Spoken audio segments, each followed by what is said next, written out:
Bom dia! Bem, hoje eu vou começar a nossa aulinha falando um pouquinho sobre ortografia, certo? O uso do R e do RR.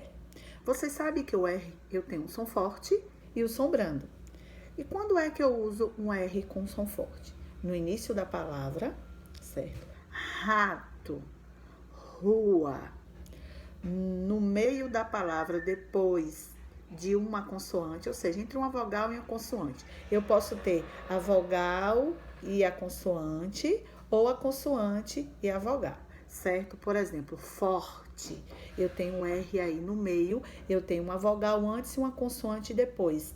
Henrique, eu tenho um R, então eu tenho uma consoante antes e uma vogal depois, certo? E eu também tenho no meio das vogais, quando eu tenho um som forte, que eu vou utilizar o RR. Corrida, barriga.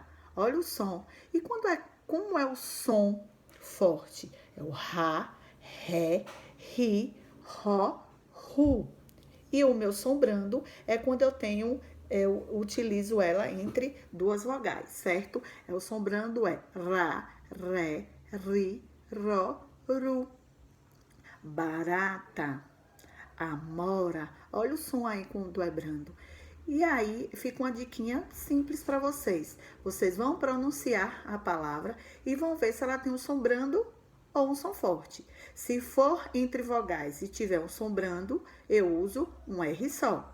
Se for entre vogais e tiver um som forte, eu utilizo o RR. Por exemplo, eu tenho caro. Olha o som do R como saiu, ró. Eu utilizo um R só. Agora, carro.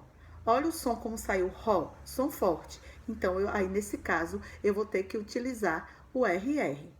Lembrando que no meio da palavra, se ela tiver com a consoante e uma vogal, ela será um som forte e eu utilizo um R só.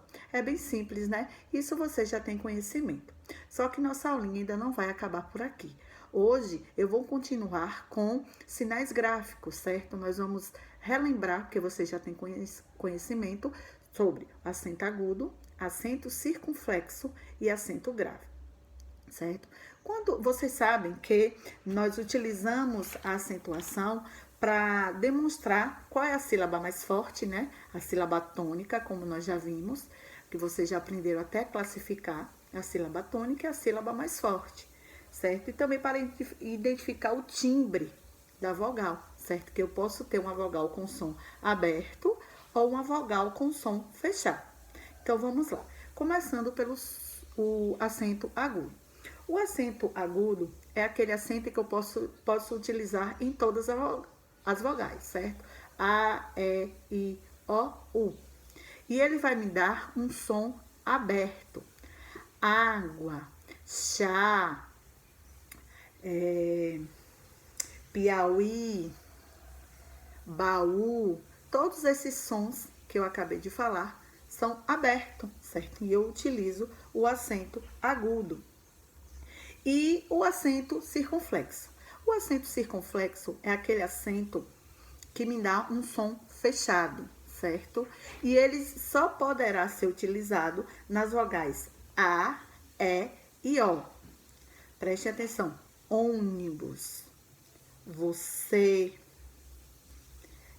âmago. Olha o som como é fechado. Essa é a diferença do acento agudo para o acento circunflexo. O acento agudo é aquele que vocês chamam de palitinho e o acento circunflexo, o chapeuzinho, certo? E para vocês entenderem melhor a diferença do som aberto para o som fechado, eu vou utilizar uma palavrinha que vocês gostam demais, que é vovó, vovô. Olha a diferença. Vovó, o acento agudo, certo? Som aberto. Vovô, som fechado. Vô. E eu utilizo o acento circunflexo. E por último, hoje nós vamos ver, né, o acento grave, que é o acento grave?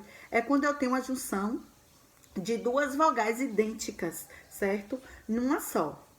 É a junção da preposição a com o artigo a, certo?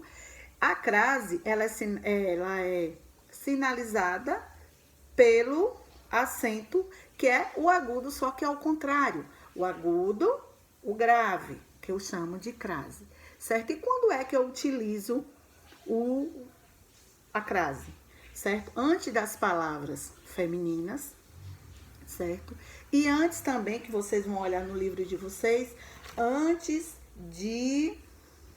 do numeral que indica horas, certo? Eu nunca posso usar a crase antes das palavras masculinas. É bem simples. Eu posso utilizar antes das palavras femininas e antes daquele numeral que indica horas. Espero que vocês tenham entendido. É um assunto bem simples, certo? E qualquer dúvida eu estou à disposição de vocês. Um beijo.